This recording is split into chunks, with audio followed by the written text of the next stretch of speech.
America के राष्ट्रपति हैं डोनाल्ड ट्रंप और जब से उन्होंने अपना पदभार संभाला है उसके बाद से उनके फैसले, उनकी तत्परता, उनकी बौखलाहट हर कोई देख रहा है। चाहे यूरोपियन ब्लॉक से एक तरीके से लड़ाई करना हो या फिर यूक्रेन के राष्ट्रपति को अपने यहाँ बुलाकर बेइज्जत करना हो, तमाम चीज़ें उन्होंने की है। टैरिफ को लेकर बहुत बड़े बड़े बयान दिए, पुतिन से करीबी भी उनकी बताई जा रही है। बाइडेन की आलोचना करना हो या एक तरीके से दुनिया भर में तेल और गैस को लेकर उनके बयानात हो, सब चीज़ें सुर्खियां बटोर रही हैं। अब इसी कड़ी में उन्होंने वॉशिंगटन में, जो कि राजधानी है यूएस की, वहाँ पर अमेरिकन कांग्रेस के जॉइंट सेशन को एड्रेस किया, संबोधन किया अपना।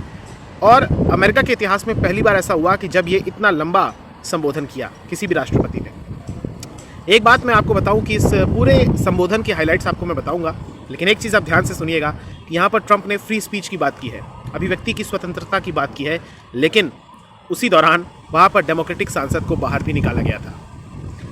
यहाँ पर ट्रंप ने जब अपना संबोधन किया तो उनके पीछे जेडी वांस भी खड़े हुए थे और ये भाषण के जो मुख्य बिंदु है उसमें सबसे अहम पॉइंट है टैरिफ को लेकर।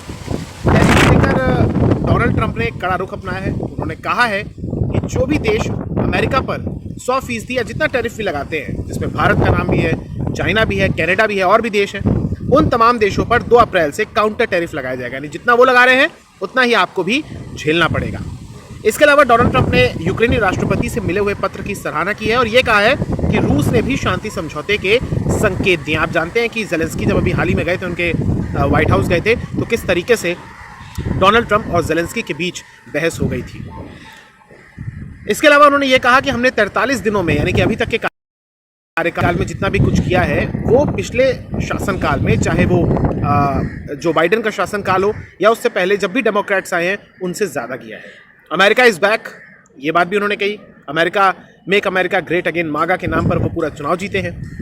इसके अलावा उन्होंने पेरिस जलवायु समझौते को, जो क्लाइमेट चेंज से जुड़ा हुआ है, इसको अनुचित कहा है। WHO यानी कि विश्व स्वास्थ्य संगठन को भ्रष्ट कहा है और संयुक्त राष्ट्र मानवाधिकार समझौते से अलग जो कि हो गए हैं तीनों से, उसको इन्होंने अमेरिका विरोधी कहा है। जो बाइडेन अमेरिका के इतिहास के सबसे खराब राष्ट्रपति हैं, ये भी वो कहने से एक तरीके से वो झिझके नहीं, उन्होंने सीधे तौर पर ये बात कही। एलन मस्क, जो कि डॉज विभाग उनका संभालते हैं, एलन मस्क आप जानते हैं उनके दफ्तर में भी आते हैं और उनके बच्चे ने क्या कुछ कहा, वो सब मीम्स वायरल है, वीडियोस वायरल है। मस्क को लेकर कहा कि वो काफ़ी ज़्यादा मेहनत कर रहे हैं। अमेरिका की न्याय प्रणाली को उन्होंने कहा कि कट्टरपंथी वामपंथी पागलों ने इसे उल्टा कर दिया है।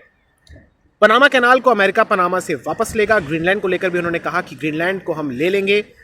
मिडिल ईस्ट में शांति लेकर आएंगे। इसके अलावा CIA की खुफिया जानकारी पर ISIS का जो आतंकवादी है, जिसका नाम है मोहम्मद शरीफुल्लाह, इसे पाकिस्तान ने पकड़ा, हिरासत में लिया, तो इसलिए ट्रंप ने पाकिस्तान का धन्यवाद किया है।